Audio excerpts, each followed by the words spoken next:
Orange City, Iowa is best known for its wooden shoes, but longtime resident Jim DeBoer just might change that. His mailbox offers some insight. Well, I started about the mid-'70s, I'd say, saving them, and well, figure mid-'70s till now, that's quite a few years. Yes, it is. I took a video of them there. I think I took 83 different pieces. In all, nearly 5 decades of craftsmanship displayed in Jim's basement. He's not so much a collector of John Deere and other farm equipment, but a creator. Better put, a recreator. So I usually try to find a real one at an implement shop or a farmer, and then I take pictures and measurements of it. Then I go home and draw it out on scale, on paper to the scale I have to make it. Utilizing what others would likely consider waste. Peach box boxes, yeah, the boards from the peach boxes and stuff which you used to buy. Had a pretty nice lumber on there. I used tree limbs for wheels quite often, even some paper in places, but it's basically all wood.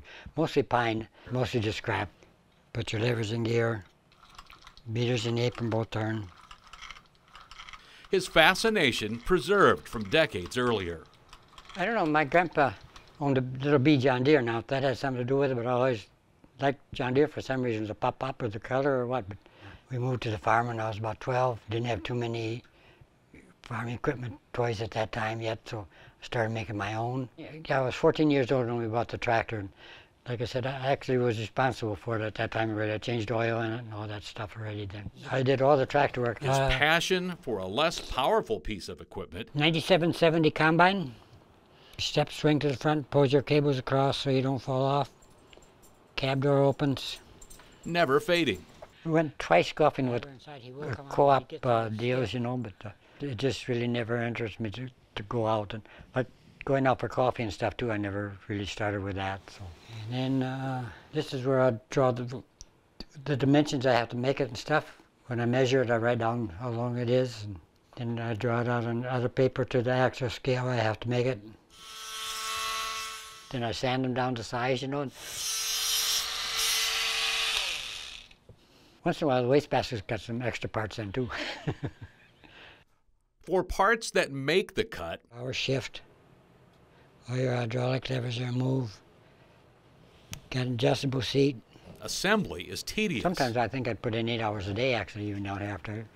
3-point hitch raises and lowers. I figure my 2-cylinder is probably 80 to 100 hours. Peterbilt semi and sprayer and chopper, I'm sure I got 250 hours in each one of those. It would be a lot faster if I didn't make the moving parts, I know that. So, and then the boom goes out, and it goes to actually 6 feet when both sides are folded out. You got a cylinder that goes in and out there.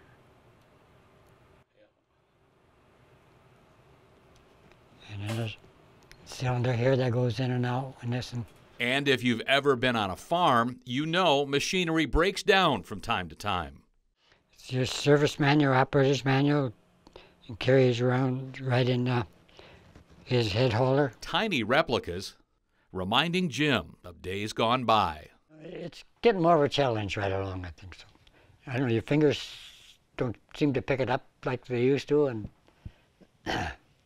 but I kind of still would like to make 2 tractors and a 0-turn mower, so it's getting to be more of a challenge. So if I get them 3 things made, I might kind of just enjoy what I have.